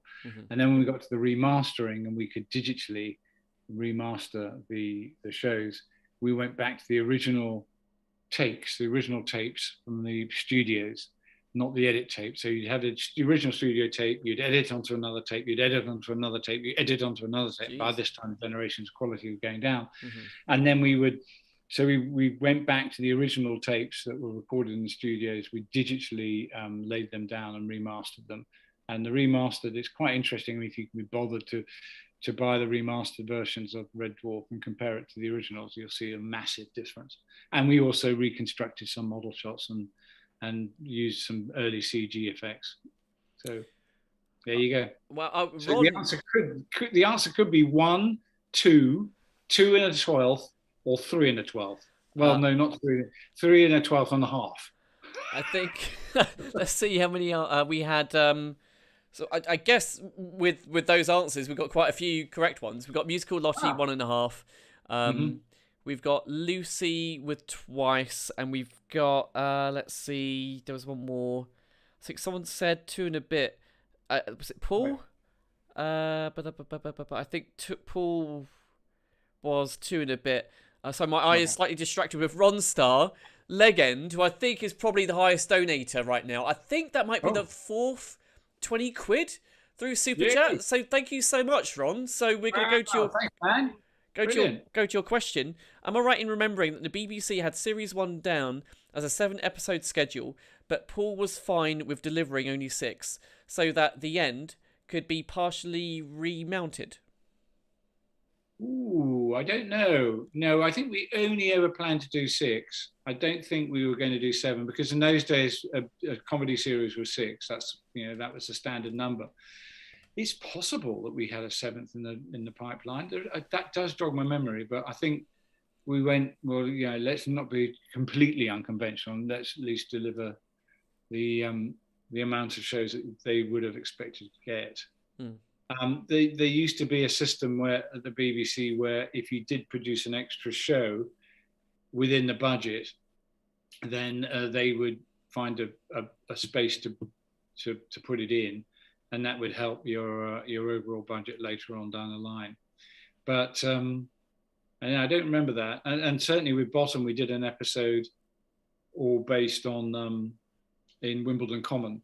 And unfortunately, a poor girl had been murdered in Wimbledon Common, so we couldn't put it out. It would be too tasteless to do that until much later. So that was an interesting one where we had a series of 5, and then later on it was transmitted. Gotcha. Well, I'd like to know, we're kind of through the quiz questions now, unless any other questions come through on... Yes, let's throw these quiz questions away. Well done, whoever won. Yeah, well done. I'd love to know what your favourite moments were, both from Red Dwarf and also Bottom, 2 shows I absolutely love. I'd love to know, like, when you look back and think about your time on those shows, what moments kind of really kind of stand out and kind of pop into your head first? It's like, oh man, that's, I really kind of remember this occasion because this happened. Oh, there's many, but there's sometimes you get something unexpected. So there's a great gag where Holly, in Queeg, I think it is, where Holly is instructing Lister to repair a piece of machinery, and he says, that's put the blue one with the red one, and then Lister joins it together like that, and then sparks fly out everywhere, and he explodes. And I was talking to Peter Ragg about how we could get him to look like he's really been thrown in the air. And so Peter came up with an idea that he jumped on a trampette, which is just below the camera. So you imagine the trampette's down there somewhere at the bottom of the frame, but out of shot. And we set off some pyrotechnics at the same time. And so Craig, once this has happened, he then leapt into the air, jumped on the trampette, and flew almost over the camera. And it's one of those unexpected moments. And then, so that's quite a big effect, and it looked quite spectacular for a TV show. And then you cut to Holly and you go, oh, was it the red one? And because you set up such a huge sort of effect, unexpected effect, it made the gag much funnier, and it got a whopping great laugh. I had to cut down, it was just too long. The laugh was huge. And that's sort of things like that, the unexpected moments that you kind of go, whoa, wow, that's a bonus. I wasn't expecting that. So it's sort of little moments like that. I mean, there's lots of them, but that's one that pops into my head with that. And with Bottom, the fight sequence at the end of the chess game. Oh my God, with the Spider-Man thing. Yeah. And the fight at the end of the chess sequence was just brilliant. I mean, it was, again, it's one of those things where I think, well, this will be okay. But actually, when we shot it and cut the shots together and got the isolated feeds sorted out and got them in, it was a great fight sequence. And another great fight sequence in the first episode in the bathroom cabinet, where the bathroom cabinet's taken off the wall smashed over Rick's head, and a pair of pliers is put in his nose, and he moves from side to side. He smashes through a door, hits his head on a banister, and collapses on the floor. I mean, that's a good sequence, and it was, you know, shooting wise, it worked really well. So it's moments really like that stick in my mind. Fantastic. We've got Tequila. I just want to acknowledge Tequila has donated twice. Thank you so much for donating. Tequila, you wonderful person. I really do appreciate that. And also a question from, who's this from? Grits, Biscuit and Gravy donated $5 for this one. Are you ashamed of the US pilot? Tell us your true feelings on the whole matter. The US pilot, well, I actually had nothing to do with the US pilot, I'm delighted to say. And Rob and Doug went out to the States and, you know, went through that pilot business. I think what happened is that Robert Llewellyn went out. He was the only cast, I think, from our lot that went, because he had a kind of Canadian accent. Although that's not his real accent, he puts it on, obviously. But that's, I think, the reason why he was incorporated. And I think that they were all very enthusiastic about it. But I, you know, as happens with these things, they realised that the actors weren't delivering the lines in the way that they would have liked, and so Rob and Doug started changing the dialogue, and it freaked the Americans out. It freaked everybody out because they weren't used to that kind of. In those days, they weren't used to that kind of thing. Now, since with things like Friends and Cheers, you know, the whole system is structured so you can change the lines at any time you like. But in those days, I think it freaked them out. And so, to be honest with you, I've seen a bit of it, but I haven't seen the whole thing.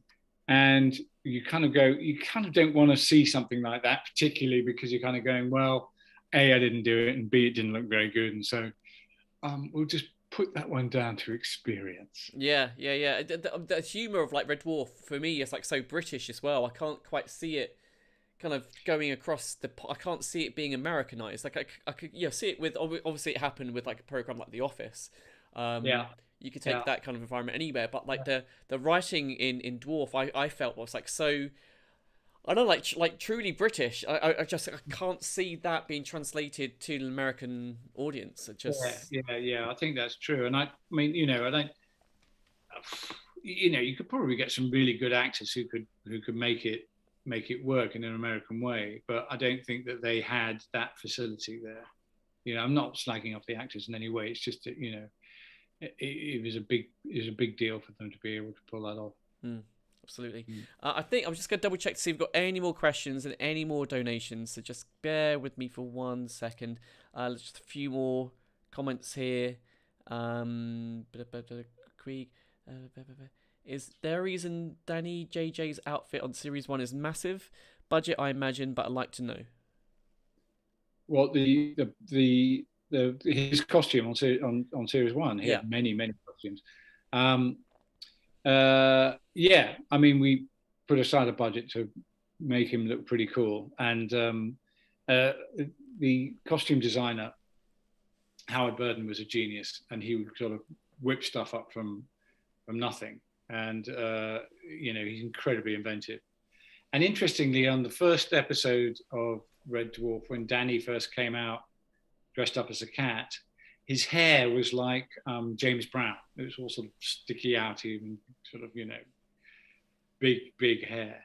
And I was looking at it and I thought, this doesn't work. It's not quite right. It's, you know, it doesn't feel, I don't think he should look like James Brown. In other words, he should look different. So we pushed all his hair back on the side and had it sticking over the top, and we stuck with that. And it was just my vision of what I thought Danny would look like versus what my makeup department thought. And I changed it at the last minute, I think probably correctly. Who knows? I reckon so, yeah, from that description. Would you rather him look like James Brown? Not at all, no. Right move. I think maybe the final question before we wrap, unless any last minute donations come in that keep me and Ed going. This one from Chris. Ed, is there any word on the future of Red Dwarf? Are things heading in a good direction? Are you able to comment on that one? And it's fine if you don't. Yeah, I mean, as you all know, I'm sure that Red Dwarf is still being made on Dave. Whether they're going to continue to do that or not, I don't know. I suspect they probably will. You know, it's a successful show for Dave, and it works well for them, and I can't imagine it not continuing. So I don't know. It's a short answer to that. The rumours I've heard is that they probably will commission another series. UKT will commission another series, and in which case you'll see more of it on Dave. In terms of other projects beyond that, I honestly don't know. I mean, at one stage we really did want to make a movie. We really, really desperately wanted to make a movie, and it just didn't come together. And yeah, I think those days are probably past, and that probably won't happen. There was also talk of a live show, as in a theatrical show, but again, I think that one has bitten the dust. So it's a bit difficult because I'm not really in the loop, if you know what I mean, with how that's happening. But because I do work occasionally for UK TV, you kind of pick up rumours, and that's all I can really tell you. Is that I think they will commission another series. I'd be very surprised if they don't. Okay, great. No, it's a good rumour. Good to know. And let's see, any other questions? I think we're all done. Ed, thank you so much for staying and actually pushing us up to. I'm just going to work this out. I think on the super chat we've had, I think it was was it £420? So that's 80. I think after YouTube fees, that's probably about 50. So I think we are at around about 630 odd. Yeah. So yeah, thank you so much, Brilliant. Ed. You made you made a big difference. You got us over the 600 for sure. Hooray! Hooray! Well, huge honour. Thank you, guys. Thank you for tuning in and watching. And I'm sorry about the other two who have to go off for their wives. No. Yeah, I have to go off for mine now. But yeah. But anyway, been great. It's been great, gang. Thank you very much indeed. And let's hope we can do something else like this. Or we can do more commentaries or something. I don't know. Who knows? Absolutely. Oh, just one very final question, Ed. What have you got in the pipeline, by the way? What have you got coming up? What can we look forward to that you're for the last couple of years, I've been working with Johnny Vegas on a show. This is the UK TV connection for a production company called Shiny Button, and the shows have been they're murder mystery horrors comedies, sort of loosely based, very, very loosely based on Agatha Christie. And we've done several years of them now. We did one called Death on the Tyne. So instead of being Death on the Nile on a nice boat, it was on the ferry from Newcastle to Amsterdam. And we've done some more. Just done some. They're now called Murder They Hope, and we did some last year. I think my favourite episode was Dales of the Unexpected. And we're going to do more next year. No, this year. Shit. So I'll be doing more of those. And they'll be on Gold, part of UK TV's thing. But the beauty of them is because Gold play old comedy shows, a lot of them mine, they have to, anything they produce themselves, they are aware that it's got to be as good as quality as the stuff they're already showing. So the budgets are good. It's a reasonable budget. We can go out and film properly and have a lot of fun with it, but also, don't have to cut too many corners. We can actually make a proper TV film out of it. So I'm going to do some of those later in the year. Awesome. Sounds like a lot of fun. Johnny Vegas and Sean Gibson. Wow, fantastic. Cool. Ed, thank you so much again for staying on. Pleasure. Guys, thank you so much for watching. If you did donate, thank you. And even if you were just here and you didn't donate, just thank you for being part of this event. As I mentioned earlier, I do have others coming up. I've probably got one coming up with Doug Naylor later in the year. And I do have one coming up with Black Books. That will be with Tamsin Gregg, Bill Bailey, Dylan Moran. And there's a few other shows that I'm approaching as well. So please do follow me on the Instagram handle at the Kevin Durham or Twitter. And you keep up to date with that. But yeah, once again, thank you so much for raising money for Richard House.